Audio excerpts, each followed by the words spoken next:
আওয়ামী লীগ না থাকলে এই দেশে ওনারা কোনো ধর্মকর্ম করতে পারবে না। আজকে সবাই দেখেন ওনারা ওনাদের ধর্ম শান্তিপূর্ণভাবে পালন করছে এবং সুন্দরভাবে পালন করছে। আমরা বাংলাদেশে হিন্দু, মুসলিম, বৌদ্ধ, খ্রিস্টান সবাই মিলিতভাবে যার যার উৎসব পালন করি। কোনো বাধা বিঘ্ন ছাড়া এবারও আমাদের উৎসবটা সুন্দর পরিপালন হয়েছে। কোনো ধরনের অসুবিধা বিশৃঙ্খলা নাই। আমরা খুব বিশৃঙ্খলা বা কোনো অশান্তির সৃষ্টি হয় নাই।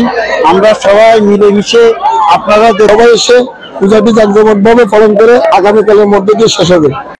আমাদের এই সার্বজনীন সেবাখলা মন্দিরে গত 15 বছরে আমরা যে আনন্দ উৎফুল্ল, আমরা হাসি মুখে সবাই একত্রিত হয়ে প্রশাসন সহ হিন্দু মুসলমান আমরা সবাই যে উৎসব করতেছি, কোনো বাধা বিঘ্ন ছাড়া এবারও আমাদের উৎসবটা সুন্দর পরিপালন হয়েছে। কোনো ধরনের অসুবিধা বিশৃঙ্খলা নাই। আমরা খুব আনন্দিত। আগামীকাল দশমীর মধ্যে যে পূজাটা শেষ হবে, আমরা খুব আনন্দ পাইছি। এই পূজাতে আমরা আনন্দ করতে সবাই, কোনো সংখ্যা নাই। শ্রী শ্রী দক্ষিণেশ্বরী কালী মন্দিরের এখানে উৎসব হয় এবং এর পাশে আমরা বাসন্তী পূজা বিগত 15 বছর পর্যন্ত সুন্দরভাবে উদযাপন করে আসতেছি এবং কোনো বিশৃঙ্খলা বা কোনো অশান্তির সৃষ্টি হয় নাই।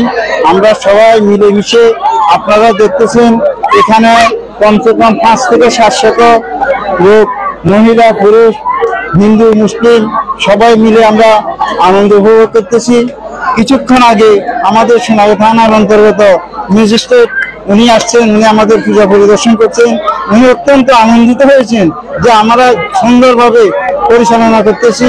এই জন্য উনি আমাদেরকে যথেষ্ট সহযোগিতা করবেন বলেও আমাদেরকে আশ্বাস দিচ্ছেন।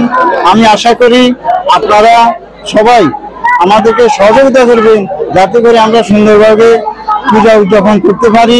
আজকে নবমী, আগামীকাল দশমীর মধ্যে বিসর্জন দিয়ে আমরা পূজা সমাপ্তি করব।